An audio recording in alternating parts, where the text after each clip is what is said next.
In today's competitive global business environment, we are seeing that 20% of business startups fail annually.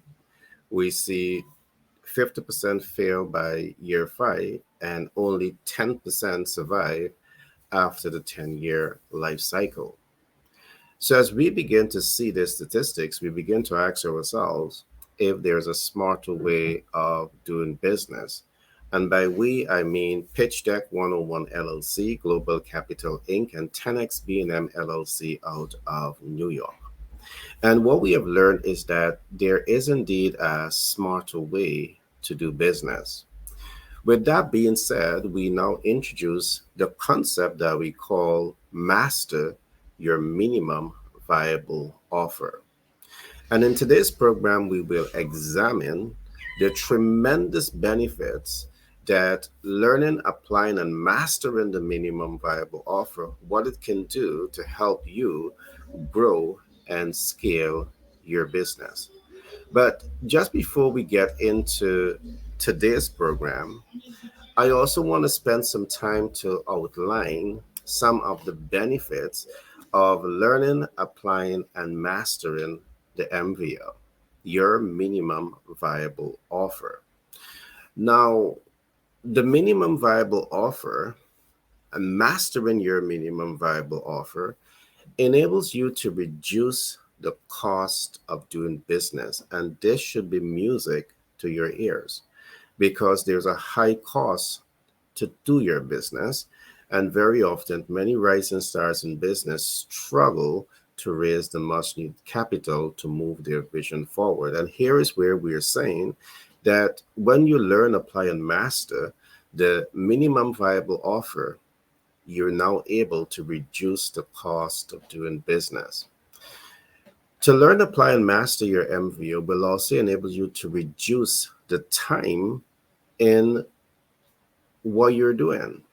And to manage your time, to save time, can also give you an opportunity to further increase your business potential to grow and cash flow.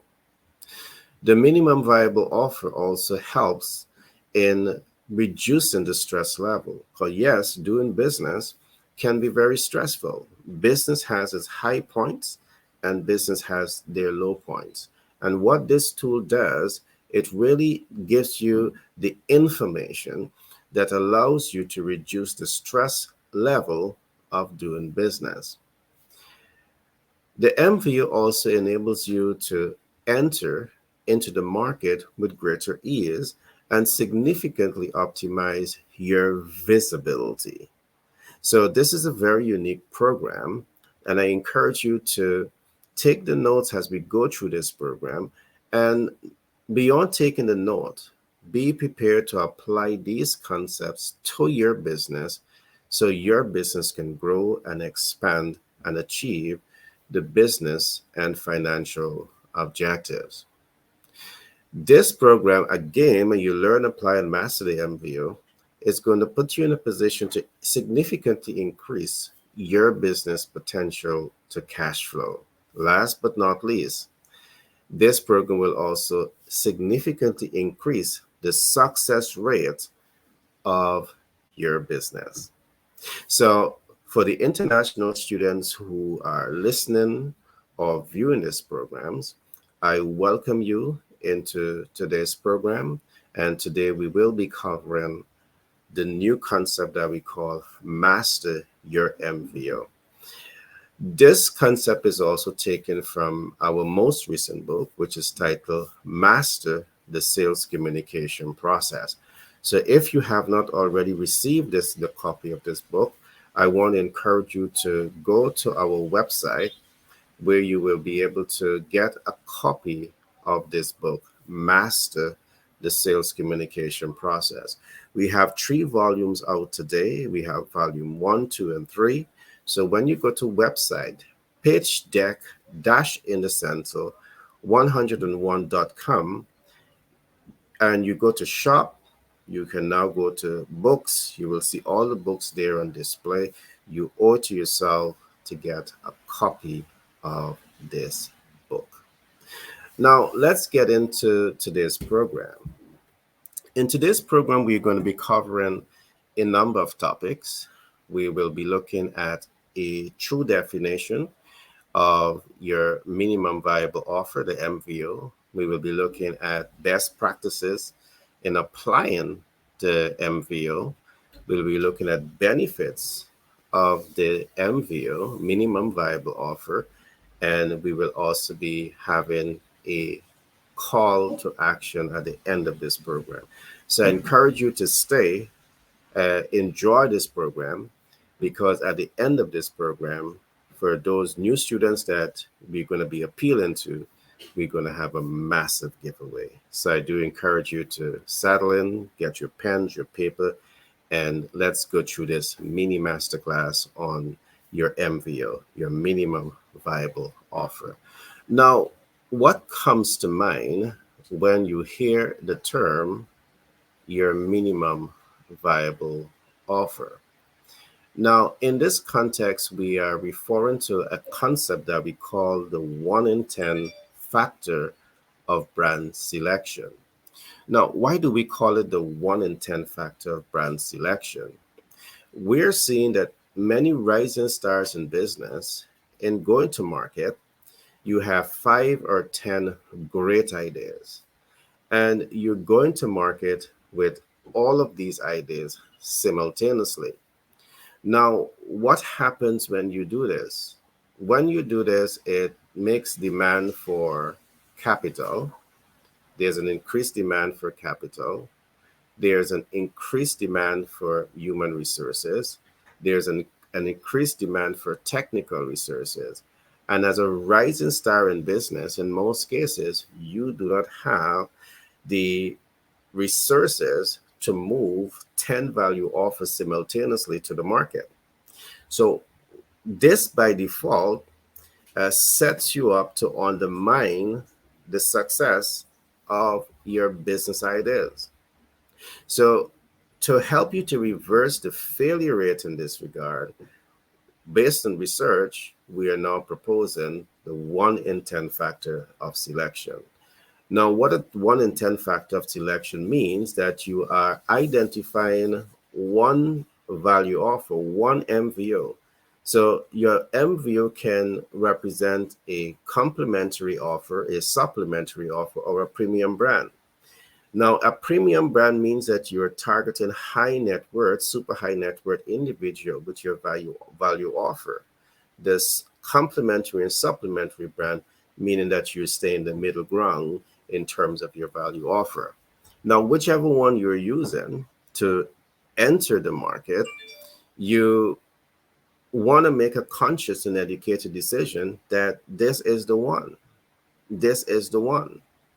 And as you identify the one, it's important that you ensure that you have adequate market data that can really help you to drive the one to where it ought to be. All right. You want to ensure that you have the kind of market intelligence that you are collecting, you're analyzing, and you're applying to optimize the success of the MVO. In today's program, we're going to go into all of that to really help you to understand how to go to market with your MVO, how to scale your MVO, how to make impact, optimize client conversion, and cash flow optimize your business. So the first concept that we have looked at here is the 1 in 10 factor of selection, the 1 in 10 factor of brand selection. Go to market with one and work that one until you achieve the objective. Now, I also want to do a disclaimer. We are not saying to you, don't ever go at your 5 projects. Don't ever go at your 10 projects.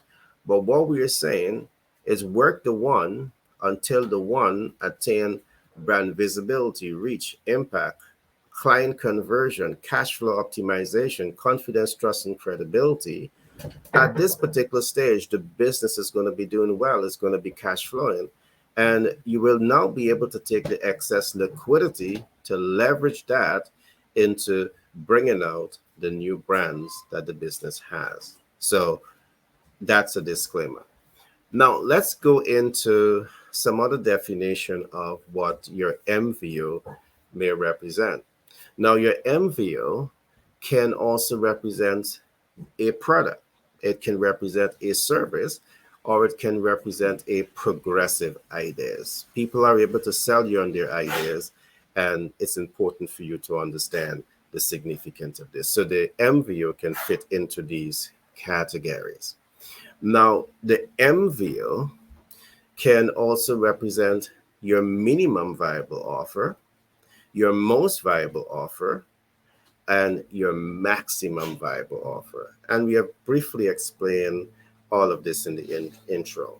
Now, the minimum means that you're going to market with your lowest value product. The most value product, which we call the minimum and most value offer, means that you're going to market with your premium brand. The maximum now means that you're going to market with the 10 and 10 value offer. And here is where we see many businesses starts to get choked up because you are not able to manage the 10 and 10 factors of brand integration into the market. All right. It requires human resources, technical resources, and capital resources to move all 10 of your value offer simultaneously. So it's important to have these concepts. Now, let me give an example of what I'm talking about here. Now, let us take, for example, that you are in the financial service industry. And as a specialist in the financial service industry, but you don't have enough human resources, technical resources, and capital resources, you're offering services that represents debt capital, equity capital, credit capital, creative financing, and hard money lending. And you have a ton of persons who are knocking at your door to get your service. It's practically impossible for you to effectively deliver high quality of service consistently above and beyond the expectation of the ideal client, being as small as you are. You don't have enough human resources, technical resources, and capital resources to move that process forward. As we go into this, you need capital for advertising. You need capital to cover overhead expenses, operational expenses, administrative expenses. At the initial stage, you don't have the wherewithal to be able to sustain, this broad spectrum of financial services. So what is recommended using the MVO, your minimum viable offer, is to select one area. Perhaps the area that you are selecting may be credit card management, because again, when you're driven by data, data will show you that we have millions of Americans, billions of Americans who are getting into debt with credit card and they need support to be able to manage this platform. And let me give you some statistics. In the United States of America alone, we are seeing over 90 million persons that are taking credit card debt and other types of debt who need support in managing that debt portfolio. And the challenges spring from the fact that you have a statement and many persons are not able to read the statement with the degree of clarity that they should have. Meaning that in the statement, you're going to have things like billing cycle, you're going to have things like open and close date.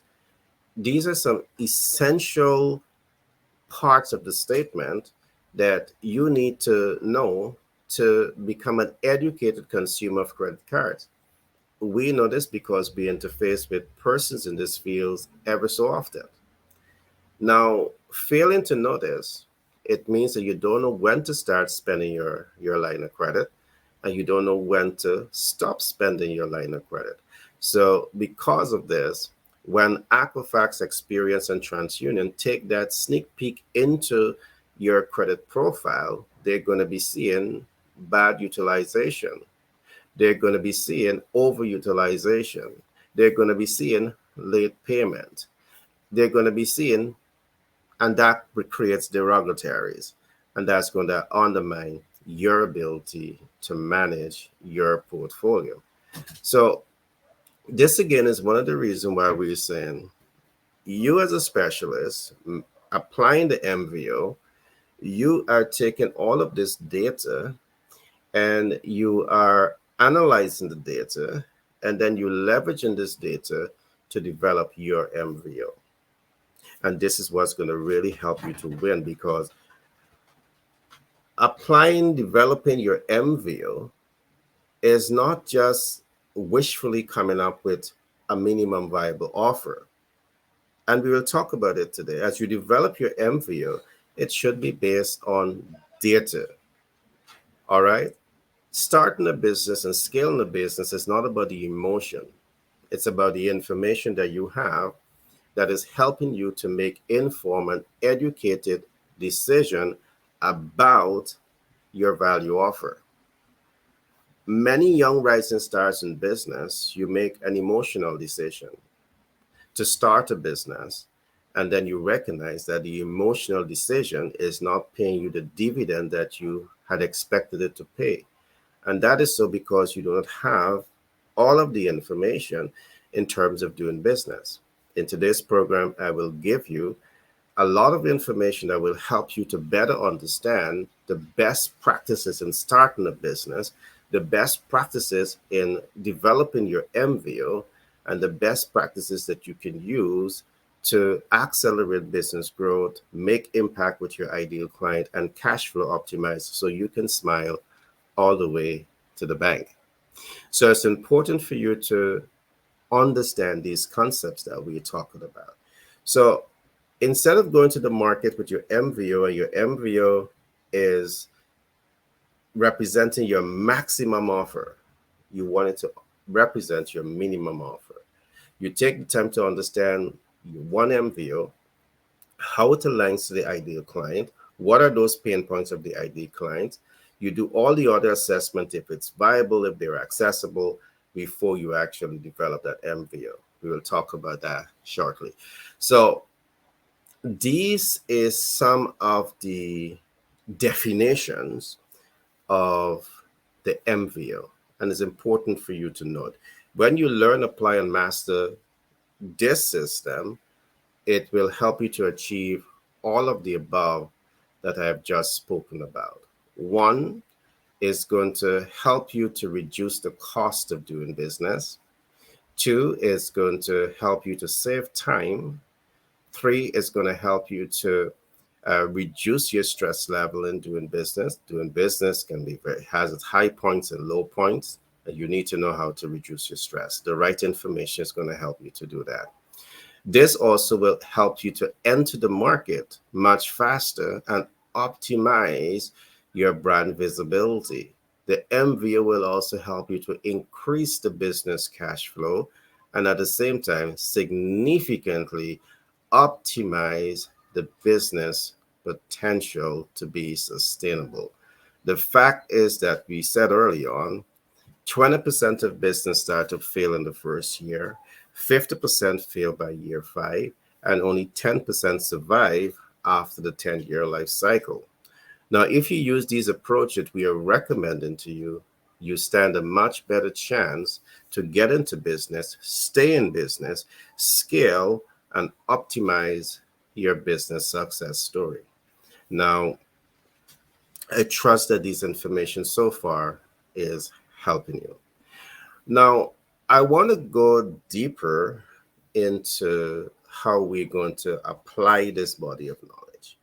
The application of this body of knowledge is so important.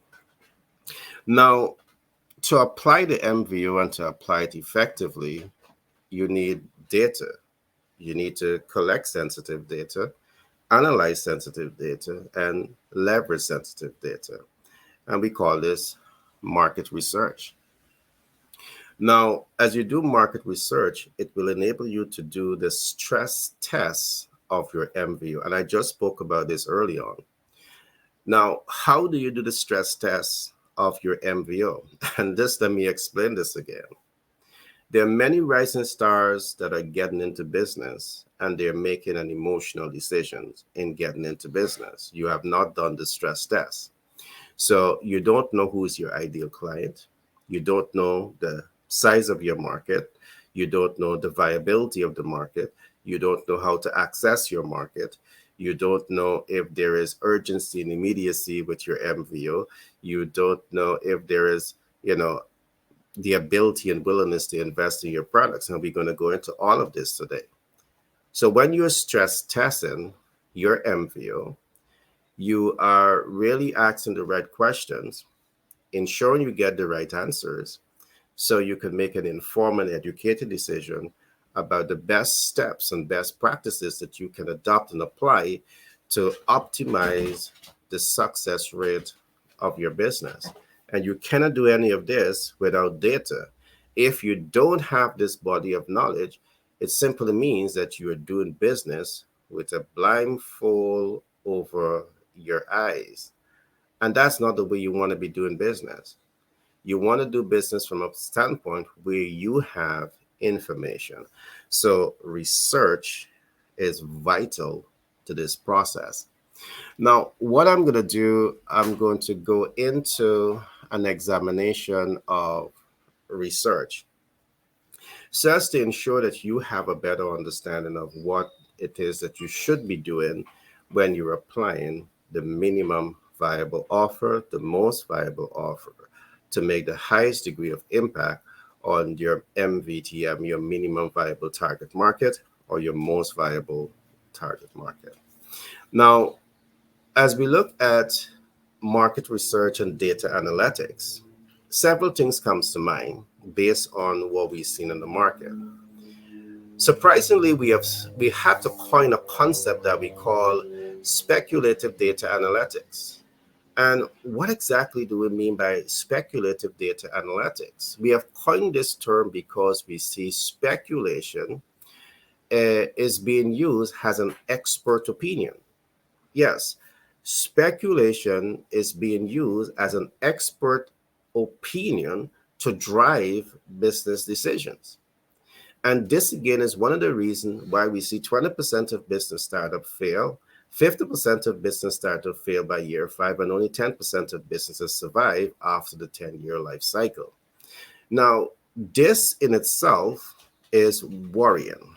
It is worrying from the standpoint that a lot of businesses that are receiving funding from private equity investors put the investment portfolio at risk. And why should I be looking at this? And why do we want to, positively impact this? And let me explain. When businesses use speculative data, it means that you're doing business with a blindfold over your eyes. It means that you don't have information.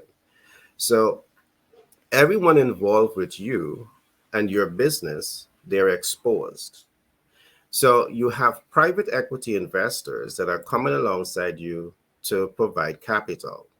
Where are they taking capital from?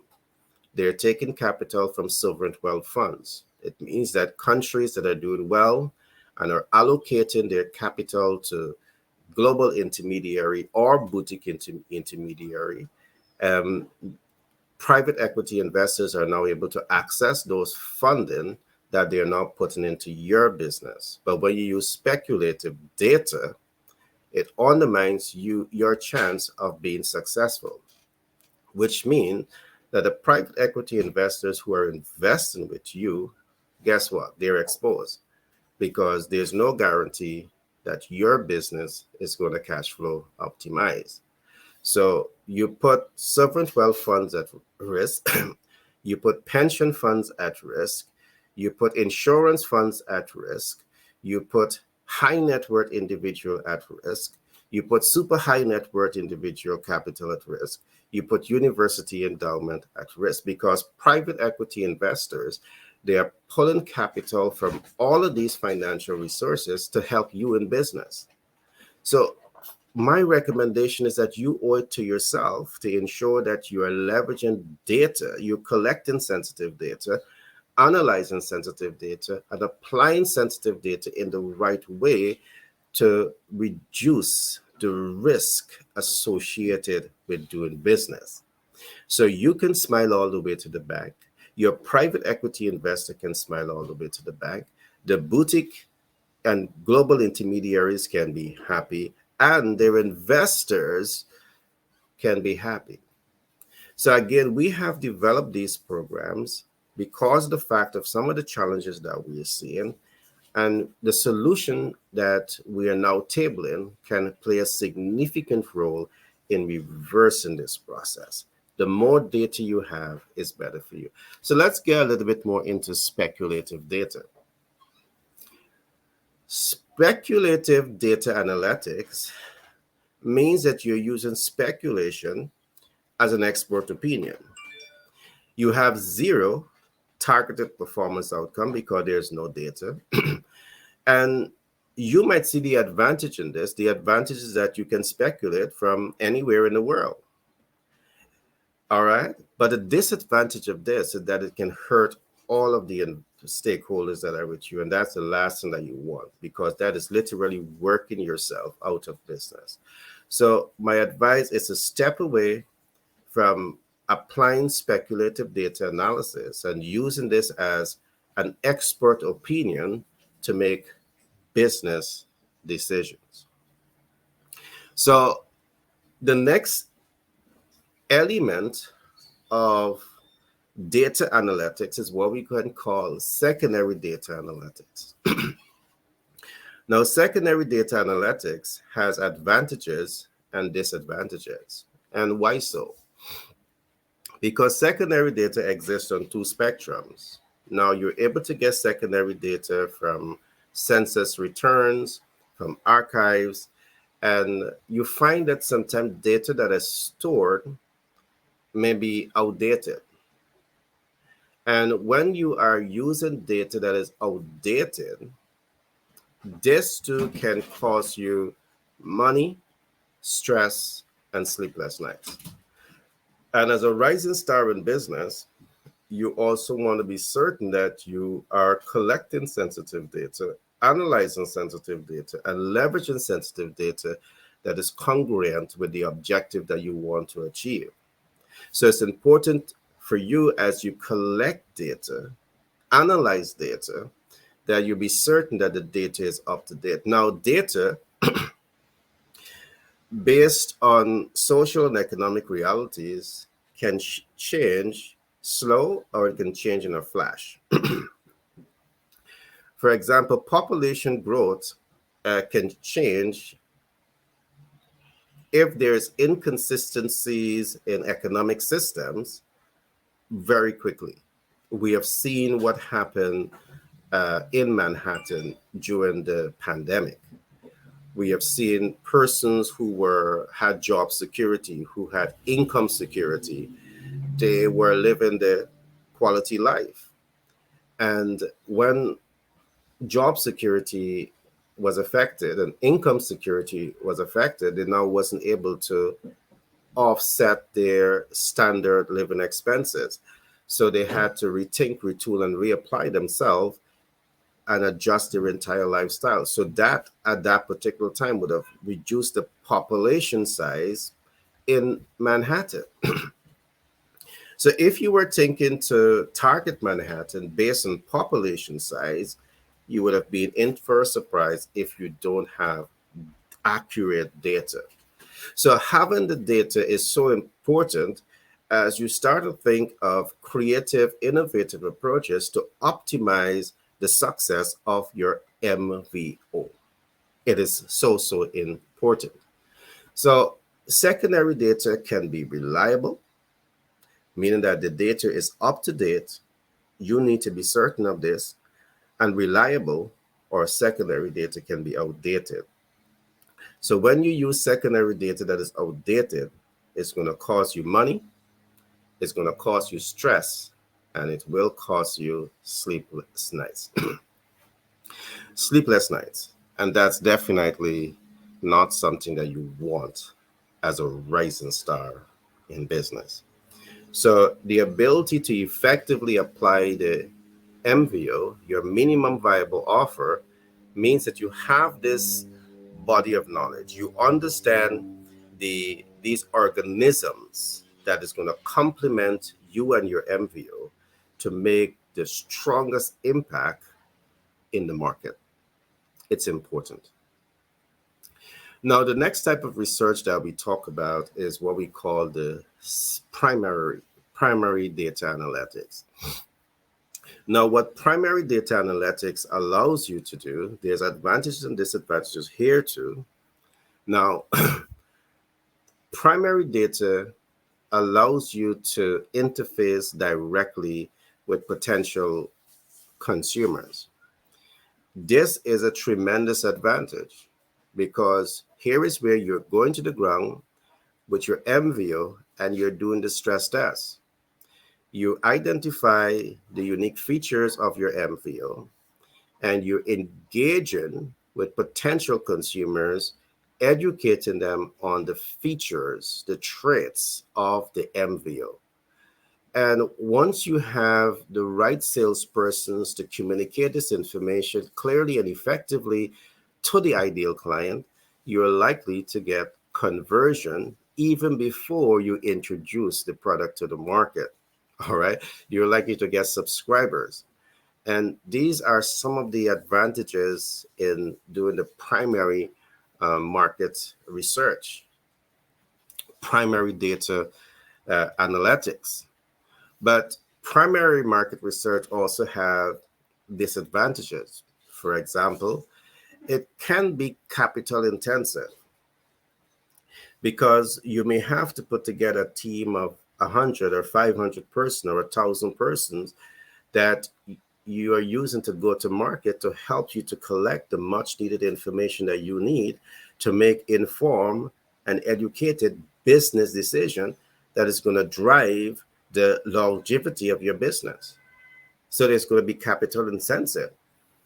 I would always say the cost justifies the end results because with the research, you're now able to remove that blindfold from over your eyes and you're now able to make informed and educated decision, effectively utilizing your prefrontal cortex in that business decision-making process.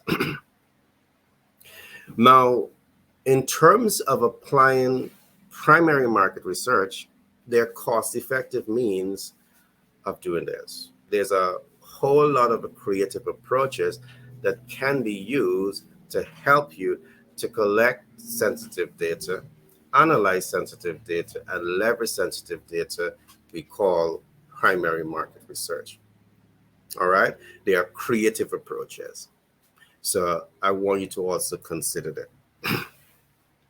Now, why is it important to be doing this type of research? I want to go deeper into this because this is fundamental. This is ground zero for rising stars in business to achieve the business and cash flow objectives behind your business. You want to have these type of information that we're talking about. It is the absence of this information that is going to cause you to fail in business.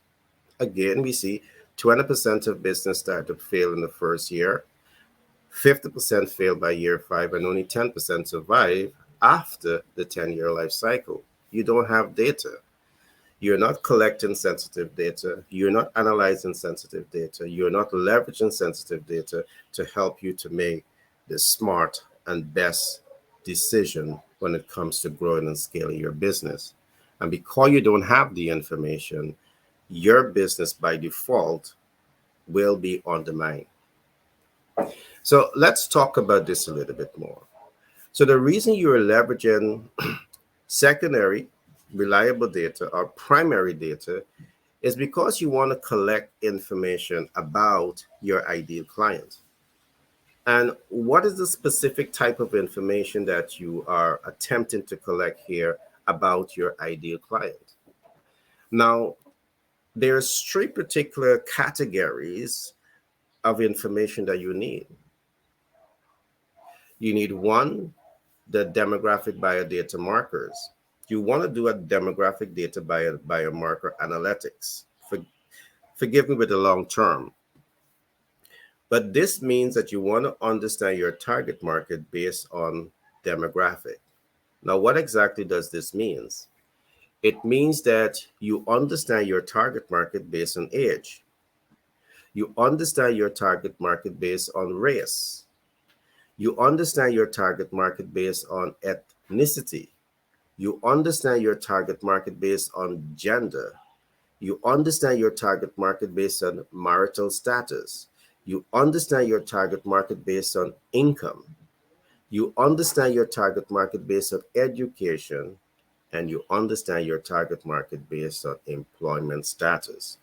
Now, this is a lot of information, but again, if you don't have this type of information, or if you're being scared by what I'm saying, again, by default, this is the reason why so many businesses fail, because you're not taking the time to get the sensitive data about your ideal client that is helping you to make informed and educated business decisions. You owe it to yourself to take the time to understand these factors that are going to be influencing the sales outcome. If you don't have this information, again, you're doing business with a blindfold over your eyes. The objective of Pitch Deck 101 Global Capital Inc. and 10X Branding and Marketing LLC out of New York is to ensure that we play a role to give you the kind of information that you need to make smart business decision, smart investment decision. So understanding this demographic data is vital. So the reason you're doing research, because this is the information that you need. With this type of information, you are now able to target your ideal client with clinical precision. And because you're now able to target the ideal client with clinical precision, this is what's going to significantly increase your opportunity to connect with the ideal client, to make impact with the ideal client, to convert the ideal client, not into a one-time sale, but possibly a lifetime consumers. This now is going to help you to build confidence, trust, and credibility in the minds of the ideal client. And this is what makes doing business exciting. Data. So to understand the minimum viable offer, your MVO, is not just to say, this is my MVO, is to take the time to understand how all of these alignments are taking place. Yes, it may sound like tough work, but if you want to be successful in business, it's about being tough. Now, if you are not a tough person to take in all of these data, ensure that someone at your strategic, tactical, and operational team have this kind of knowledge, or you're exposing them to these type of information so they can come and bring it back to your organization to drive your business success. It is vital. Without this information, your business by default is set to fail. It is set to fail. And that's the last thing that you want to have happen in business. This is the last thing that you want when you go into the market and reaching out to private equity investors and reaching out to, financial service industry. You're begging for help, but then you don't have the right information. This type of information is what's going to help your business to be fundable, because you understand your market, you understand your financial, you understand the process of doing business to move your success story forward. So the next data analytics that I want us to look at is what we're going to call the psychographic biodata markers. And what exactly is the psychographic biodata markers? Without the psychographic biodata markers, you really don't know your ideal client. You're only speculating. And we said before that speculation can hurt your entire support value chain. It can hurt the entire support value chain. So What exactly do I mean by that term psychographics? These are data that you need to collect, analyze, and leverage to the advantage of the business. So, in terms of looking at psychographic biodata markers, you're looking at things like your ideal client lifestyle. People make purchasing decision based on lifestyle. People make purchasing decision based on culture. People make purchasing decision based on social class. People make purchasing decision based on reference groups, groups and reference groups. People make purchasing decision based on personality types. Are you taking the time to understand all of these variables that are influencing the sales outcome? In the absence of you having this body of knowledge, collecting this body of knowledge, analyzing this body of knowledge, using this body of knowledge to make informed and educated business decision, it means you don't understand your target market. You're doing business with a blindfold over your eyes. And again, you will be contributing to the statistics of 20% of business failing annually, 50% of businesses failing every 5 years, and only 10% surviving after the 10 year. And if you do this, you will be among the 10% and you will help to increase the number of businesses that survives after the 10-year cycle. You need data. You need to be able to analyze data, or someone in your strategic, tactical, and operational team should have this body of knowledge to help you to analyze, collect, analyze, and apply this data to make informed and educated business decisions. It's necessary. You want to understand, your target market interests. You want to understand your target market activities. You want to understand your target market belief system. All of this play a tremendous role in influencing their purchasing decisions. So when we talk about your MVO, your minimum viable offer, how do you know that your offer is viable if you don't have these type of information that we are talking about? You're assuming, you're speculating, you're doing business with that blindfold over your eyes. That's why you're going to be unsuccessful. You need data. Minimum viable offer. How do you know your offer is viable? We're going to go deeper into this as we go further into today's program. The last data analytics points that I want to talk about today is what we call the geographic biodata markers. Now, this is important. It's so important. And what did geo biodata markers talk about is things like your consumer's location, regionally, nationally, and internationally. Now, this might sound trivial to the average person, but I want you to think about this. The research is also showing that many rising stars in business is not taking the time to understand the specific geographical location of the ideal client. You're getting into business because you're making an emotional decision. You're starting that business and then you start to figure things out. And when private equity investors recognize where you're at, you haven't figured things out, and they choose not to give you capital, you call yourself the most unlucky person in the world. And you don't have the data. So, understanding this concept, why you're using market research, is going to help you to achieve a tremendous competitive advantage in how you do business. And we are here to help you through this process of optimizing your success. So I trust that you had a lot to take away there in terms of what the MVO is and how you apply the MVO in the collection of sensitive data about the ideal client. Now, let me go one step further.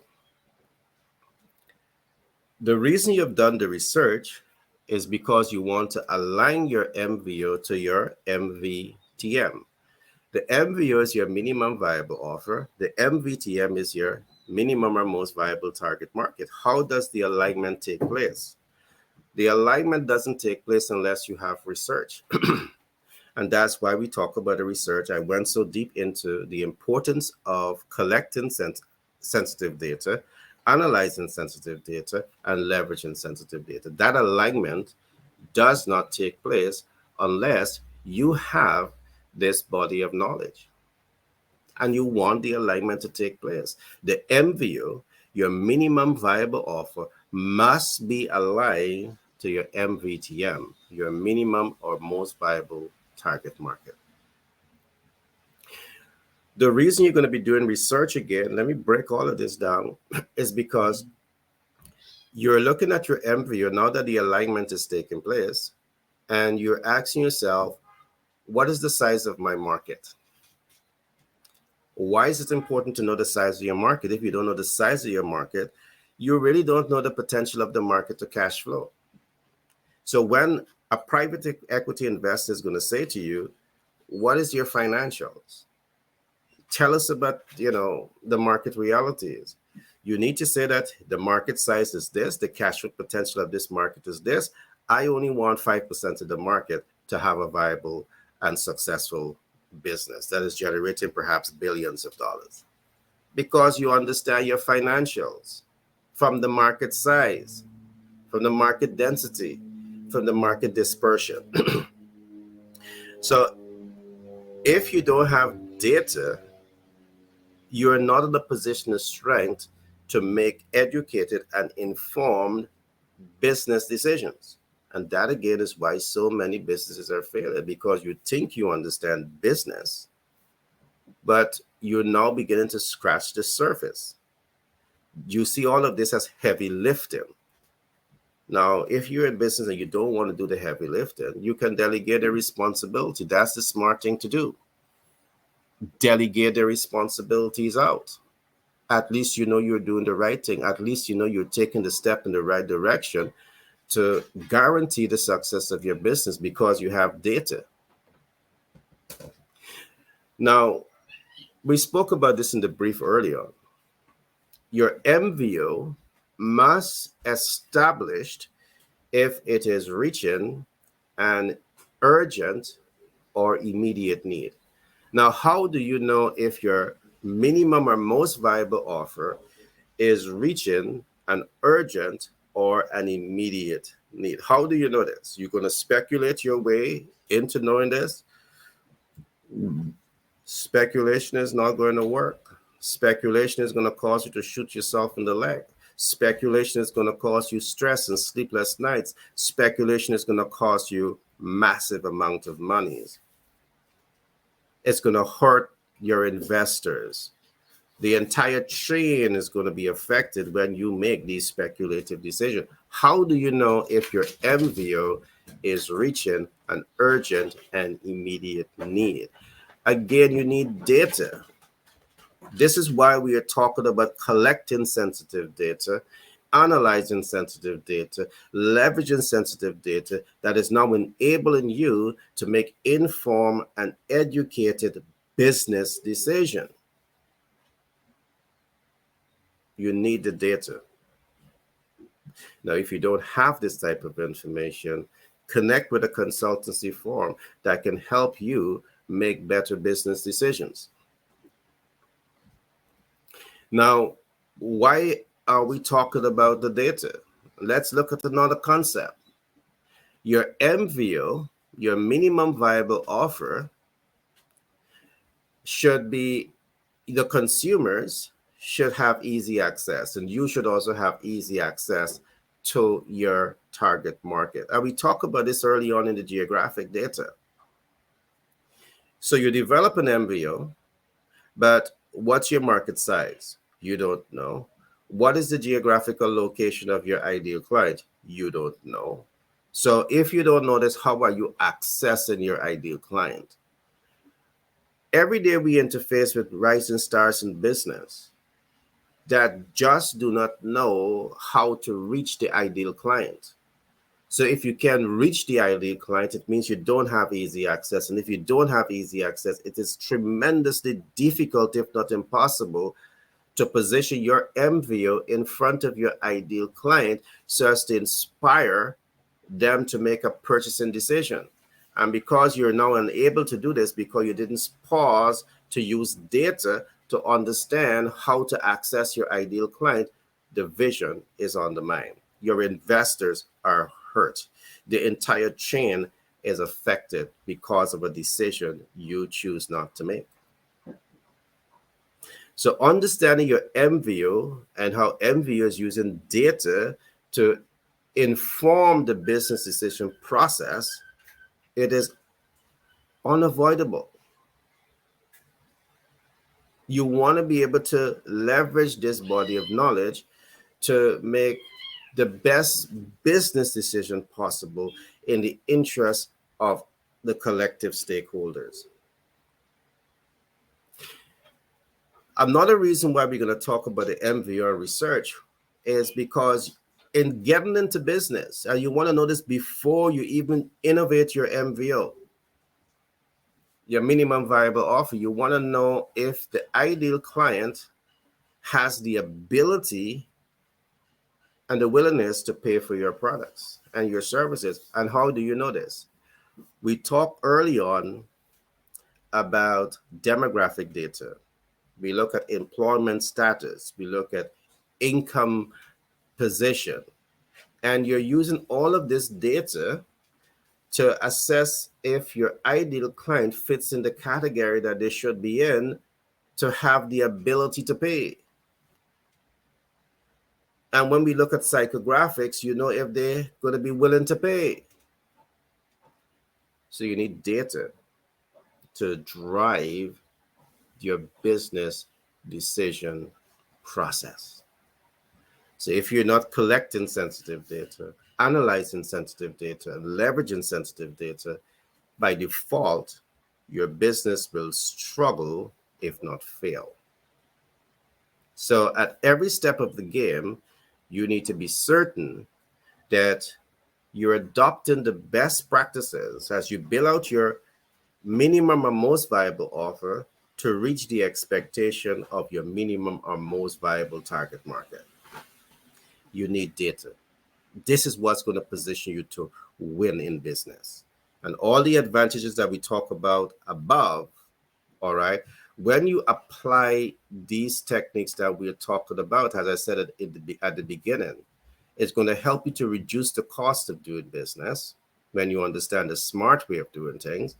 It's going to help you to save a lot of time. It's going to help you to reduce your stress level. It's going to help you to enter the market with greater ease and increase your visibility. It's going to help you to increase the business cash flow. And last but not least, it's going to help you to significantly build a business, build a brand that is sustainable for the long term because you have data. You have the right information. Now, these are important concepts that I want you to pause and truly think about.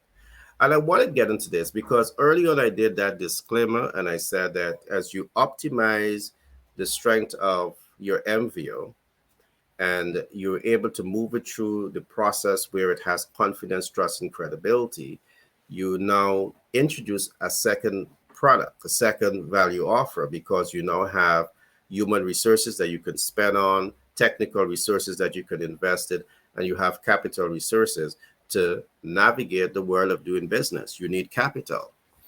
But I want to also emphasize something here. Embarking on your MVO does not necessarily mean that it's only one thing that you're doing. Your MVO can also have multiple income potential. And I want to show this because I want to debunk any idea that one is being weak, one is insignificant. The 1 in 10 factor of brand selection is insignificant. It is very significant when you know what you're doing. Now, let's look at this example. So, you are in the financial service industry or the business consultant industry, and you provide consultancy services. Whether it be business consultancy services or you're providing financial consultancy services. Now, that's one area of income because people are paying you for their time. They're paying you for your advice, your knowledge, your information to help them to navigate the process. Now, let's call everything that I've just talked about consultancy services. I'm going to be paid for that. But is that the only source of income from my MVO? Is it? It's certainly not. So let's look at it in this way now. Because there are multiple streams of income by applying the MVO. So see yourself as a financial service industry specialist. You've spent quite a years practicing your craft. You have the receipts to show because you are touched and transformed the lives of people with what you're doing. So you have been successful in this part. So now you decide to become an author. You're going to write your first book, and you're going to be using your book as your business card. You're going to be using your book to knock on doors and to open new doors and to significantly increase your visibility. So now you have a book. So you have your consultancy services that is generating income. You have your book that is generating income. And guess what? You're doing more than just having a book. Because you're a specialist in your field, you're a big thinker in your field, you are what we call the global thinker, the social actor, and the transformational leader in your field. You're now planning what we call book sales and world tours. Why have a book and you're not thinking like this? You're not thinking to go across your country, all right, connecting with chambers of commerce, trade association, the SBA, Small Business Association. You're connecting with all of the entities that is relevant, that you can add relevance to. You're traveling the country. And when you exhaust traveling the country, because you're a big thinker, you're now going to other parts of the developed world, other parts of developing economy to get your brand out there. So all of this becomes secondary sources of income by doing the very one thing. It's just how you look at it. It's perspective. It's having the right frame of mind, the right perspective. So there's no harm in applying a 1 in 10 factor of brand selection. It is all about your frame of reference. So you have the book tours, but you also have professional training and management groups. You have professional training and mastermind groups. Now, what this means, you have your consultancy training, you have the book tours, you also have lectures that you can conduct, and you're being paid again. You have mastermind groups, perhaps you're reaching once a month, and you are pouring information into people as to how to apply your system. In my case, it's the minimum viable offer. So there are multiple streams of income that you can generate with this process. So don't ever let anyone fool you to tell you have to do 10 programs at the same time. You need to have plan B and C. So if plan A doesn't work, you have plan B and C. In most cases, what we are seeing is that plan B and C cancel out plan A because you're not putting enough energy into plan A. Now, again, I want to emphasize this and re-emphasize this. If you have the right plan A based on data, plan A will work. You want to know your MVO is relevant to your ideal client. You want to know that you can access your ideal client. You want to know that your ideal client you're reaching an urgent and immediate need of the ideal client. You want to know that the ideal client has the ability and willingness to pay for your products and services. If plan A represents all of this, you don't necessarily need to go to all the other plan, because plan A can be grown to become a multi-billion-dollar organization when you know what you're doing, when you have data to inform the business decision-making process. You can also develop digital products and online training. Now, with digital products and online training, you don't have to be there to conduct the training. It has all been digitized, it's online. So someone log into your, social media frame, they pay the cost to get your program, they go, they listen to it, they take out information, and voila, you're making money when you sleep. Another source of income. So it's about your frame of mind, your frame of reference, that you need to have super control over when it comes to growing and scaling your business. You can also become a public speaker, a paid lecturer. All right. So as you go on your global book tour, perhaps you're doing killing two birds with one stone, because you're doing public speaking in your area of specialty and you have your books. So you're making money from the door entry and you're making money from the sale of books, multiple streams of income by doing one thing. One thing. The last possibility here that I'm going to share with you, you can become a social media influencer. Because you're a subject matter expert, you are specialized in the financial service industry or the business consultancy industry, you can be a social media influencer.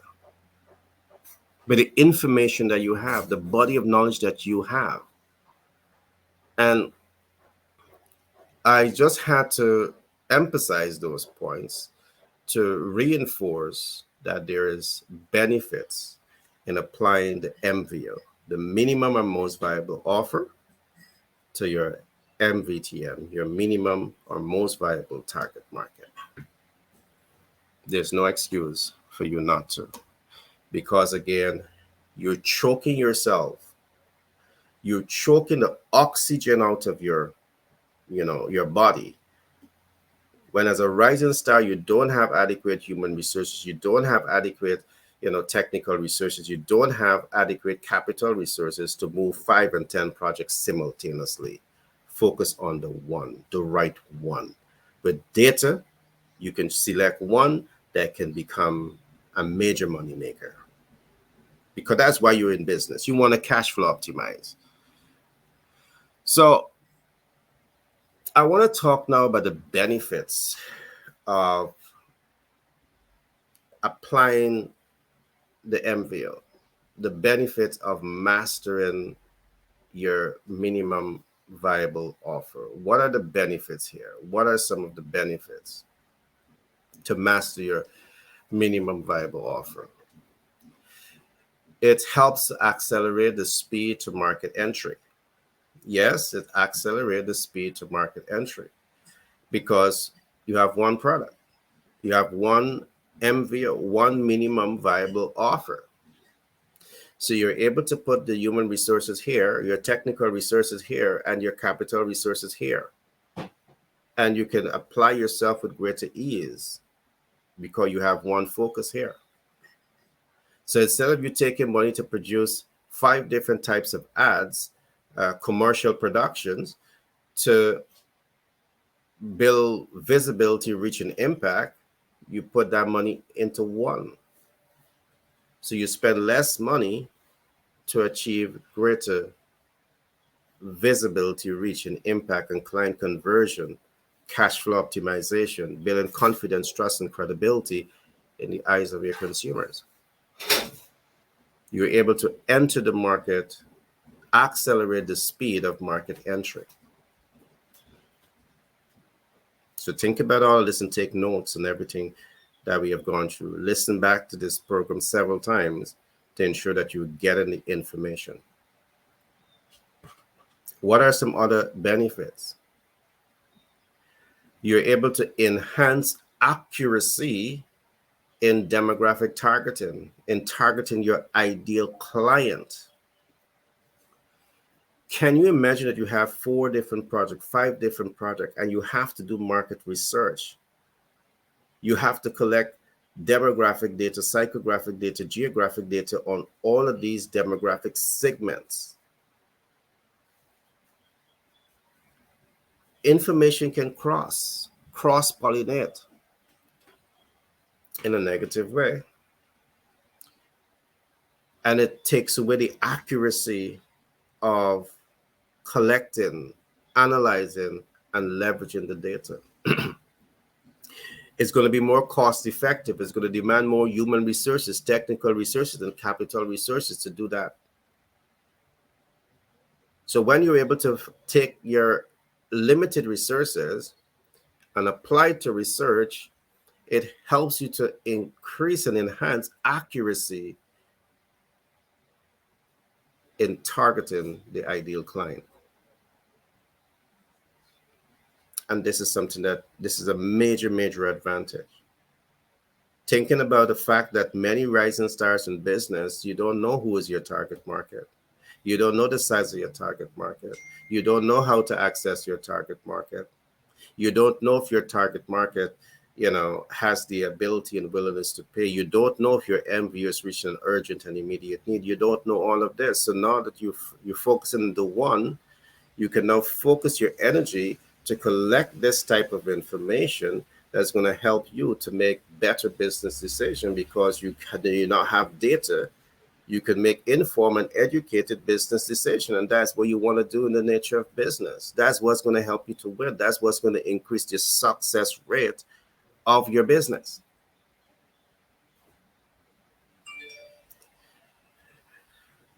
To be able to apply the MVO based on everything that we have talked about, they have other benefits. It will reduce human and technical resource needs, because you're not focusing on 10 different projects, because the need to build a real estate portfolio is different than the need to build a supermarket. You have to research different demographic needs to ensure that you're building or developing in alignment with those specific needs. Because if the alignment doesn't take place, you can hurt yourself. You can be building the building in the wrong community, where there is, issues in those communities. We call them economic obsolescence. But you didn't take the time to do the research to see if there's economic obsolescence. So you build and recognize that it's impossible to get persons to utilize your building, because you have built in an area where there is a challenge. But you don't know that. That matter to you. So it hurts you in more ways than one, causing you sleepless nights. So the 1 in 10 factor gives you this type of advantage. The 1 in 10 factor also reduces the need for capital. Because again, if you go with 4 projects at the same time, you need capital for all 4. If you go with the 1 in 10 factor of brand selection, you just need money, capital to invest in the one and drive the one to success, drive the one to the point where it is cash flow optimizing.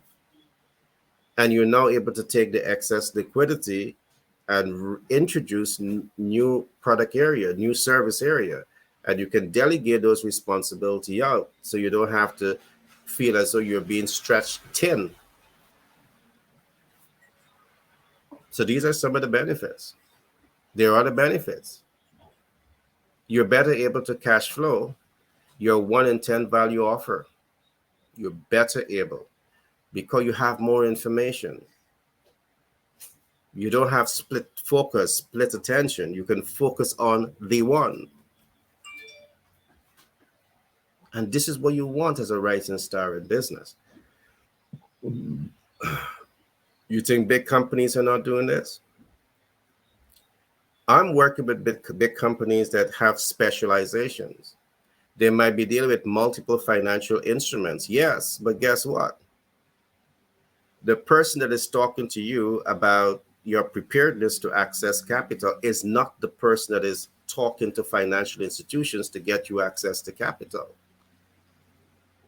They have desegregate the data. They have desegregate responsibility in order to optimize results. They are mastering the 1 in 10 factors, specializations. So it's time that you start learning what a well-to-do and apply it to your business ideas. Now, as I emphasize again, the ability to apply your minimum viable offer has tremendous advantages for you. With the application of this concept, you're able now to leverage your profit, the excess liquidity, into launch of new MVOs. You can launch new MVOs now because you've driven the business to the point where it is giving you positive return. Positive returns. So your excess liquidity now can go into either expanding this vision in increasing your market shares or bringing in new products, new services, appointing the right team to drive that success story. These are some of the benefits when you learn, apply, and master the MVO. All right. When you learn, apply, and master your minimum viable offer. So, for rising star in business who might be going through your own challenges, you're not accessing adequate capital, I want you to pause and think about this because you can generate billions of dollars by doing the right one project. And we at Pitch Deck 101 LLC, we are here to give you that support. All right. We are here to give you that support. So reach out to us at pitchdeck-101.com and we'll be happy to book that consultation with you to diagnose where you are and then to give you the support to get where you need to go. Again, if you need access to capital, we're here to give you that support. So whether you are looking for debt, equity, credit, creative financing, we are here to give you that support. The beauty about working with us is that when you work with us, it's not only about you accessing capital. It's important for you to understand financial portfolio, but it's also important, equally important for you to understand how to access. It's equally important for you to understand how to leverage, and it's equally important for you to understand how to mitigate debt. Understanding the capital market ecosystem from this perspective is what's going to help you to win in business. Now, this is what I want to do for rising stars, those who have taken the time to listen to this presentation today. We have an offer for you. The first 10 persons to go to the website and get a copy of the book, because everything I've said to you here today, it's in that book, Master the Sales Communication Process. So I'm encouraging you to go to the website, get a copy of this book, Master the Sales Communication Process. The website is pitchdeck-101.com. Go to the website, get a copy of that book. And when you get a copy of that book, we will know. One of our team members will reach out to you and offer you a $500 gift card. And that gift card will give you an opportunity to become part of our mastermind, where we will help you to unlock a deeper understanding of the MVO, your minimum viable offer, and how to apply these concepts to your business. So I want to encourage you to take action now.